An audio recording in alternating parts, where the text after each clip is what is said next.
The movie begins in a happy kingdom ruled by a kind and merciful king and queen. They had everything, except a child. They prayed every day for one.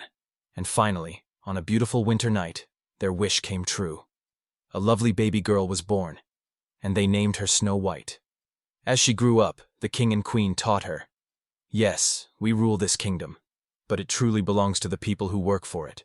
One day you'll rule too, and we know you'll lead with kindness and honesty." Everything was going well, until the queen fell ill and passed away. The king and Snow White were left alone and heartbroken. Sometime later, a beautiful woman arrived at the palace. The king fell in love with her, and they got married. She became the new queen.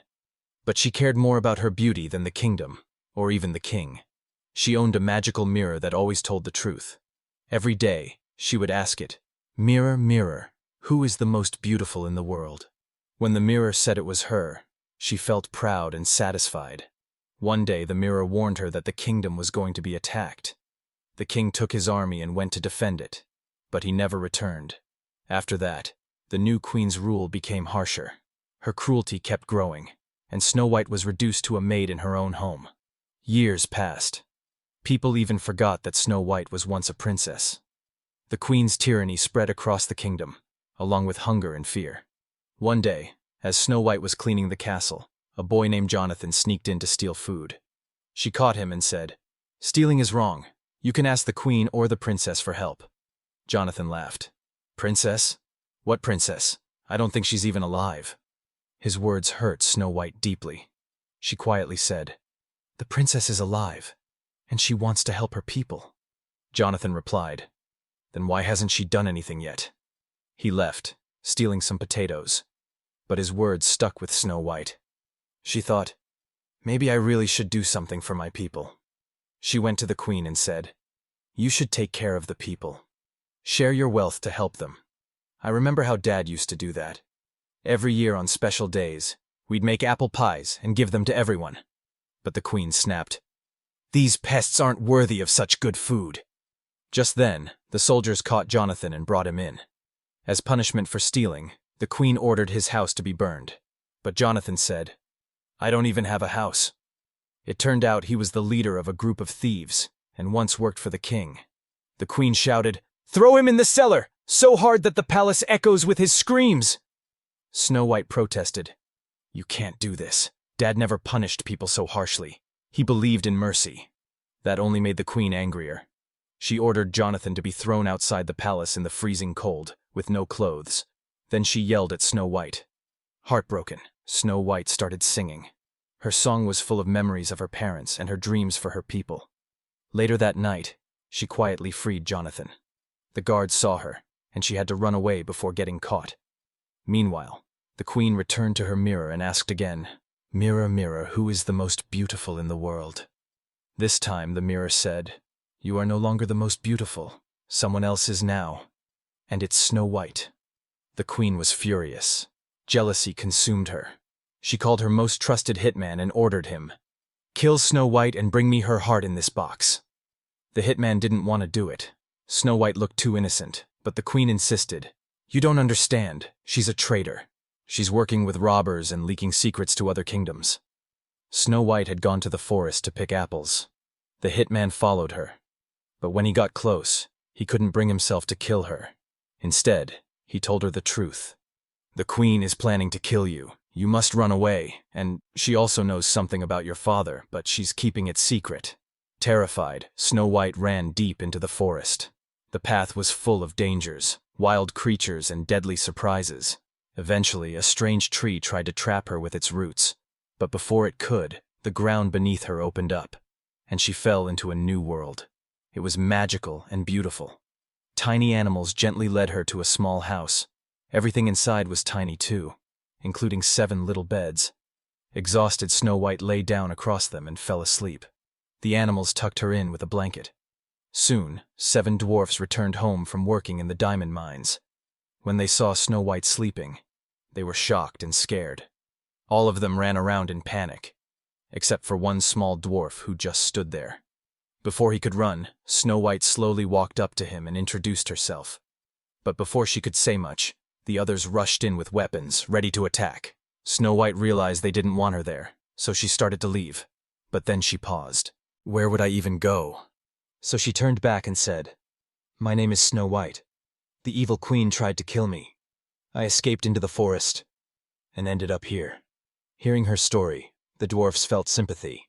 They introduced themselves one by one and told her they worked in the diamond mines. Looking around at their little home, Snow White smiled and said, "Now I understand why Dad used to say the forest is full of magic. Maybe he was talking about places like this." Meanwhile, back at the castle, the queen checked the jewelry box. Instead of Snow White's heart, she found an apple.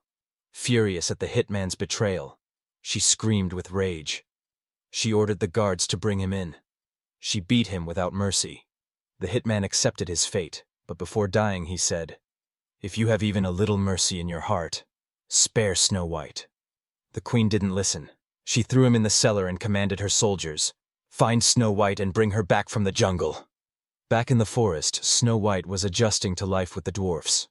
One morning the dwarfs were playfully teasing the smallest one. He got sad and walked away. Snow White noticed and followed him. She said gently, "Being sad won't solve anything. We have to face our problems bravely." Snow White also teaches him how to whistle. And slowly his mood starts to improve. When the dwarfs return home, everything is a mess. All of them are arguing. Who will clean this? Who will do that? Everyone is frustrated. Seeing this, Snow White steps in.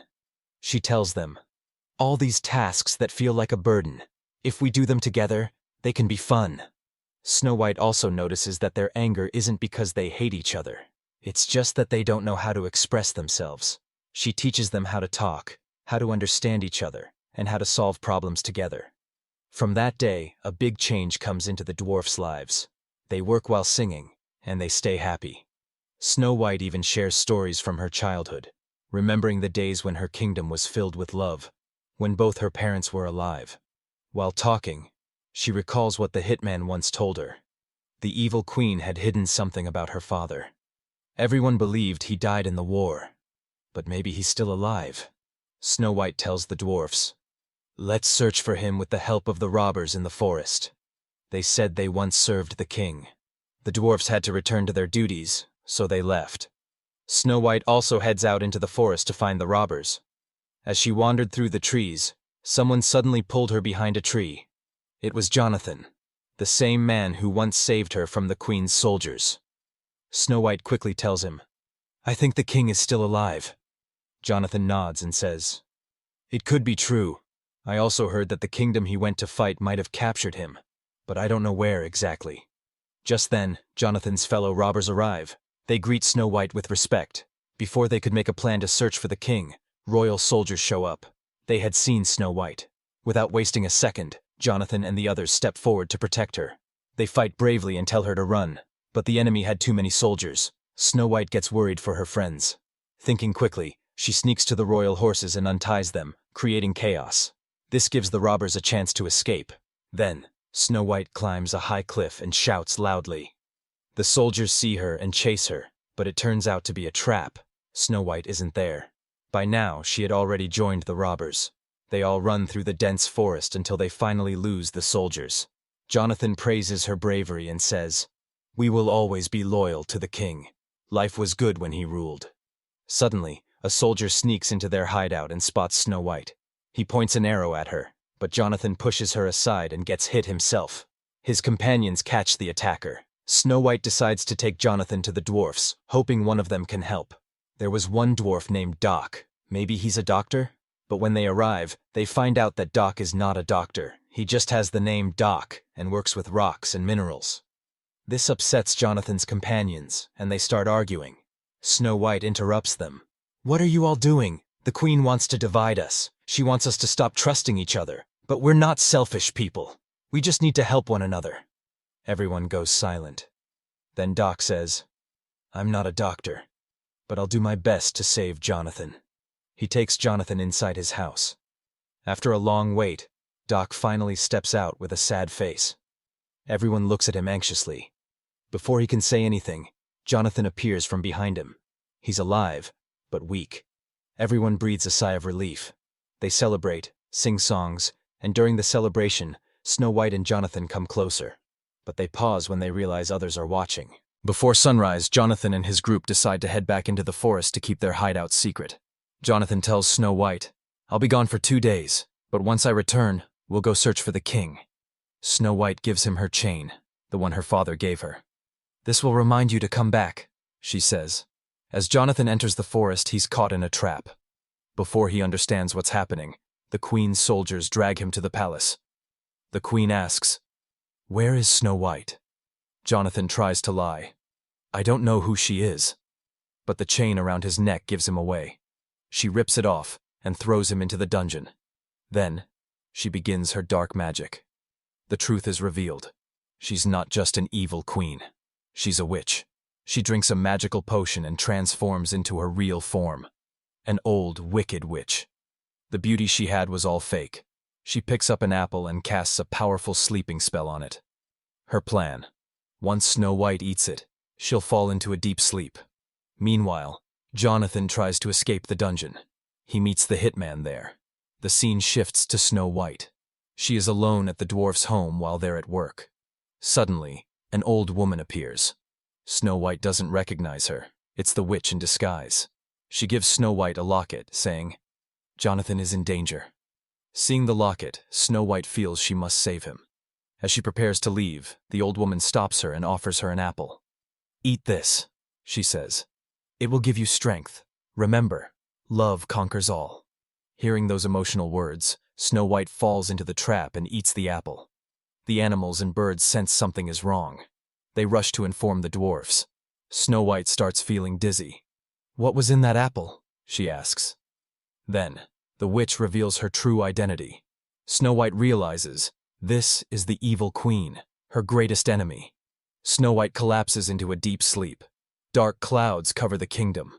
The witch vanishes in smoke. When the dwarfs return with the animals, they find Snow White lying still. Heartbroken, they lay her down gently and cover her with flowers. Back at the palace, Jonathan and the hitman break through the dungeon wall. On the other side, there's a waterway leading to the forest. Jonathan rushes toward the dwarf's house. He senses something's wrong when he sees the animals. Reaching the house, he finds Snow White lying motionless. In tears, he kneels and kisses her. Suddenly, Snow White wakes up. Everyone cheers with joy. She tells Jonathan, "It was the queen. She's a witch. She sent my father to war and then had him killed." Just then, a snowflake lands on her hand. She says, "It's time. I have to fight for my kingdom and bring back peace." When Snow White returns, the people gather around her with hope. The evil queen comes out to face them, holding a rose in one hand and a sword in the other. "Look," she says, "only beauty and power deserve the throne." Then she burns the rose and says, "Only power remains." She challenges Snow White to fight. But instead, Snow White speaks to the soldiers. She reminds them of the good days under the king's rule, when there was peace, kindness, and justice. Moved by her words, the soldiers throw down their weapons and stand with Snow White. Seeing her power slip away, the queen tries to attack. But someone shoots an arrow, knocking the sword from her hand. It's one of the dwarfs who saved Snow White. More dwarfs arrive to support her. The queen storms into her palace, to her magical mirror. She asks, "Mirror, who is the most beautiful in the world?" The mirror replies, "Snow White, and she always will be. Her beauty is in her heart, not her face." The queen screams and throws something at the mirror. It shatters, and so does she. Her body turns to black smoke and gets trapped in the mirror forever. Her power was tied to the mirror, and now she's gone. Snow White takes the throne. Peace and joy return to the kingdom. And that is where this magical story ends.